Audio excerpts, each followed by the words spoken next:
Hello. My lesson plan is for political systems. It's a senior level course. I'm doing it over the executive branch. I have my lesson plan here. I'll talk more about it a little bit after I show you the tools that my students will be using. But just briefly, it's a campaign project where the student has to make a presentation or a web page based on a candidate that they choose that meets all the formal requirements to be president, 35 years old, natural born citizen, 14 years they must have lived in the United States. Um, and they will do that through a screencast, Twitter page, or a Weebly, where they present kind of the basics that generally a presidential candidate has when campaigning for office. So, like I said, the three tools that I would allow them to use, I'd give them options. I want them to have the freedom to choose what they want to use for um, the project. The first tool is, I think, something we're all pretty used to by now, especially with digital learning that we're doing. Even without the Zoom meetings, I have screencasted multiple times presentations to my students. Obviously, we've used this in this class before. I think we're all pretty well aware. I know a lot of people do Screencastify. I honestly haven't used Screencastify. I've always used Screencast-O-Matic. I think it's extremely easy. As you can see, I don't even have an account. All I do is go to the main page, launch free recorder.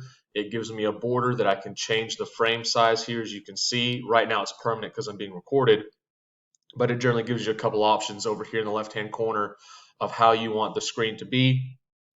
Even now, I can change it to where if I just wanted to focus on me, I could change the screen to focus on me. If I want to go, which I think all of us do most of the time, present our findings and then have us in the bottom corner. The students could do that where maybe they're doing a PowerPoint presentation and they want to walk us through it rather than stand up in front of the class about their candidate. They could do that. Another option I'd give my students is Weebly. Again, this is one I think we're all pretty well familiarized with by now over the course of the semester. It's my first time using it. I think it's very simplistic, very easy to use. Obviously, you make an account, but after that, I can go in to any of my sites that I've created and I can edit it. It's extremely easy to edit. Like I said, I think we're all aware of what can be done. You can build it out. We can change our pages, our theme to what we want, and then obviously, like I'm going to do today, is I'm going to be adding a new post. So I simply just go in and add text wherever I deem fit or a title or whatnot. And I can go from there.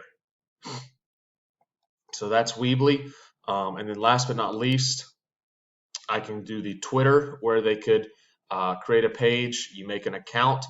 I just chose Bernie Sanders and Joe Biden for presidential candidates, but it'd be very easy for the student to create whoever their candidate is, put up a slogan, a campaign video. As you can see, Bernie has, I mean, obviously not for a campaign, but promoting kind of his beliefs and stuff.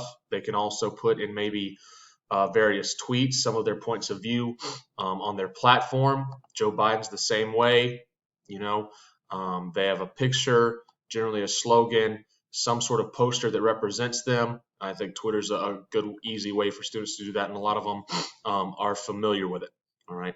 So those are my three choices. Um, Obviously, I couldn't implement it because of COVID-19. I think that it would be a nice change of pace for students to be able to kind of pick what they want to do. Most tend to be very straightforward and just do a PowerPoint presentation, but they don't like standing in front of a class. So I think these three do a good job of promoting their ideas and beliefs behind maybe what a president should look like when they're picking um, who their candidate is. Uh, Looking towards the future, and I do this in my reflection, you'll see on Weebly, I think maybe I'm giving them 2 weeks. I know in the past we've done a smaller scale of this for political systems, and it's only been a week, and I think that's a little too short. I'd have to play with the time limit. I think that's one of the biggest things, and potentially giving them more options based on the different apps. Maybe I find or learn about moving forward in my education. So that could be something else that I could change going forward. But that's my project. Again, it's the executive branch, and developing a campaign with a couple different options.